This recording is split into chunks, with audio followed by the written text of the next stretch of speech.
Many, many years ago, when I was much younger, I remember outside of class asking my science teacher why we cry.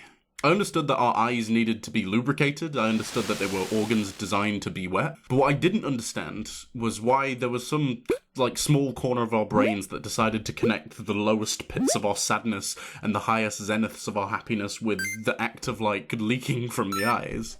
And I really couldn't understand why some people were more susceptible to it than others. I rarely cry. Not out of coldness or masculinity, but rather just the fact that I get to enjoy some few core privileges. My close ones are not prone to conflict, my occasional struggles are mostly finite and manageable, and my head, most of the time, is screwed on. I cry infrequently. And if you do too, I want you to ask yourself two opposing questions. Are you blessed, and are you cursed? Do you enjoy the privileges of a stable mental health, or the pressures of a position that requires you to lock that shit up? Whatever the answer is, I think a good cry can feel quite cathartic from time to time, and today, I want to share a short list of things that make me cry.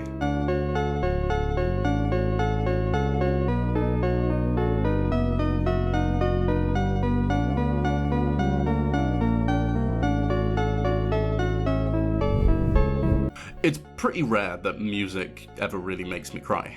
If it's not immediately after a breakup or something, it's gonna take something above and beyond to get me weeping. Sounds are just rarely that powerful. But there is a woman, a singular woman, it seems, and her name is Callista Days.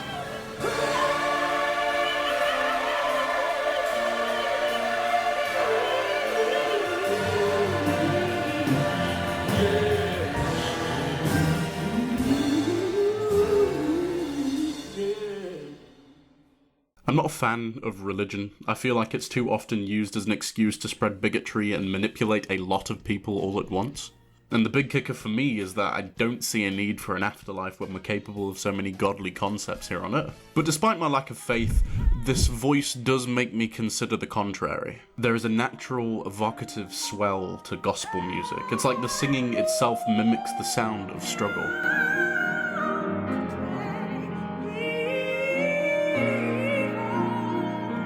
You can almost feel how long she's been alive for, based on the length of the notes she hits. Something lives in her melody.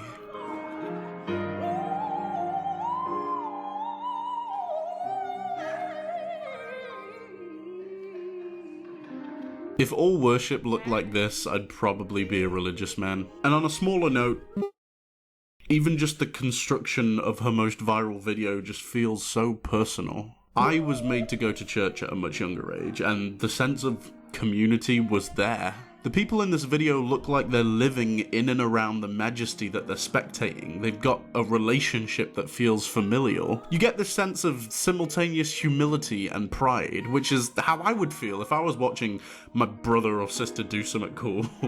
They feel like friends and family. This unit of people feels close. And lastly, it's a black thing. Her fingers have the same visible coarseness of my grandmother's overworked hands. Their hair is the same as my mother and aunt's. Their joy is akin to my cousins and siblings. Their love is a painted reflection of my own.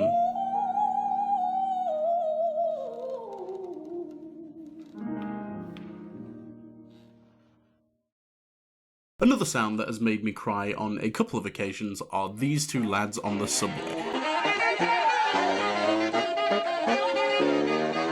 Human connection is incredible, and over the course of what I imagine is to be less than 20 minutes of chill jams, these two musicians bring so much joy and unity to an otherwise quiet and isolated subway cart of people. This is genuinely, without contest, my single favourite video on all of the internet. It is just so many flavours of good and fun.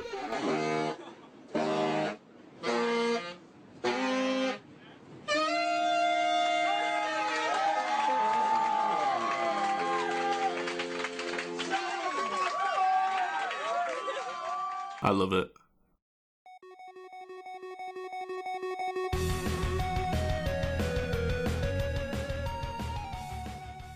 There are two types of videos that have made me cry with varying efficiency. pregnancy announcements, and marriage proposals. I don't really see myself having kids anytime soon, at least not like on purpose. I'm not against the idea of having kids by any means, it's just kind of, if it ain't just so hard to come.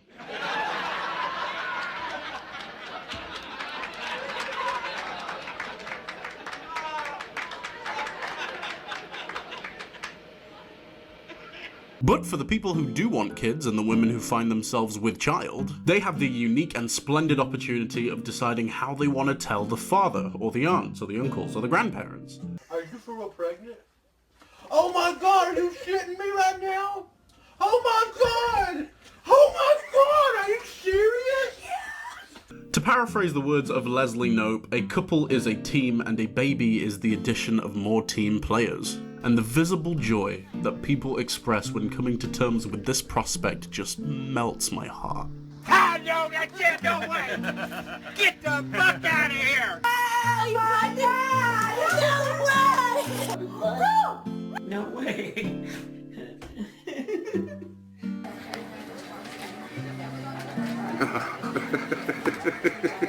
No. Right! This face is the purest thing that lives rent-free in my brain right now. It makes me want to cry looking at it.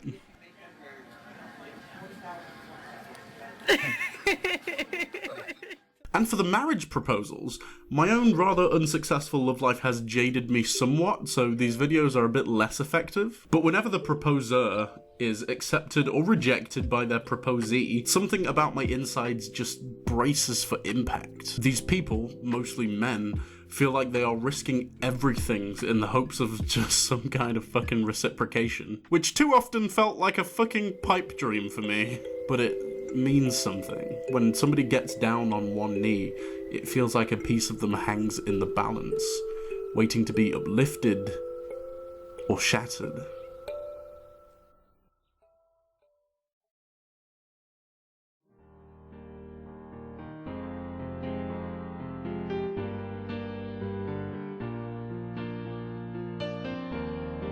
These will not often work more than once, but the media we consume and the stories we tell through them are some of the most evocative things I will come to experience. I cried at around age 9 when I saw the end of Titanic. I cried at around age 13 when I saw the end of Avatar: The Last Airbender, animated series specifically. And later on I would shed a tear at the likes of Tiger Kiss and Ryuji in Toradora episode 25, and when the main cast of the Sakuraso Dorm was split into two by the graduation of their classes, Sakuraso no Pet na Kanjo episode 24.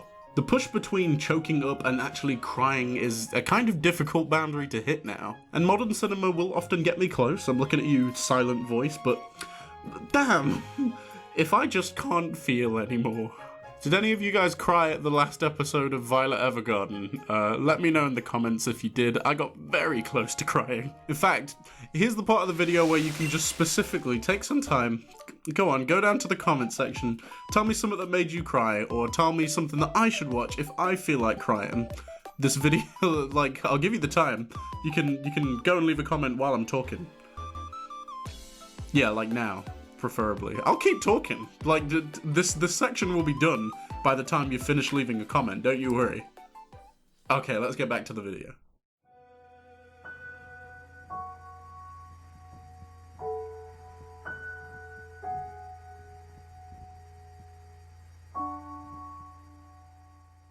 There's a lot of personal shit that I'm regularly a bit upset about. Romance is a really common one. Just big feelings of inadequacy, a lack of personal focus in my own pursuits, and like, my fucking beard won't grow, guys. It really fucks me up. Like, imagine being betrayed by your own chin.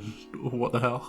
But the only thing particularly personal to me that actually makes me cry frequently is my mother. She remarried a few years ago now, and I can only imagine how hard it must be writing and delivering vows for a second or third time. But there she was, with only 4 guests at her wedding stood beside my now stepfather. And I remember her saying that the only thing she regret was not meeting him sooner. She just wanted more years with the person she loved. She said, "You are my best friend and my lover, and I'm so happy that what time remains I will get to spend with you." I'm sorry, this is going to be a bit of a rant. She wore a maroon dress that day because a lot of what made a wedding feel like a wedding did not need to be present. She by no means needed to wear white.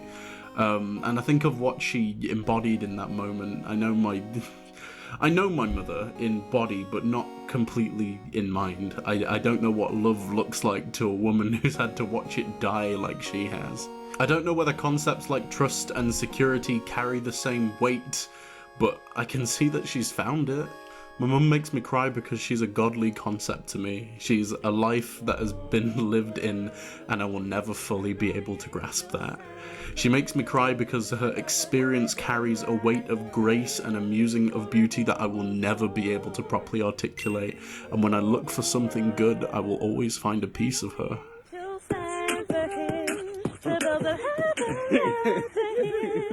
For a boy was born.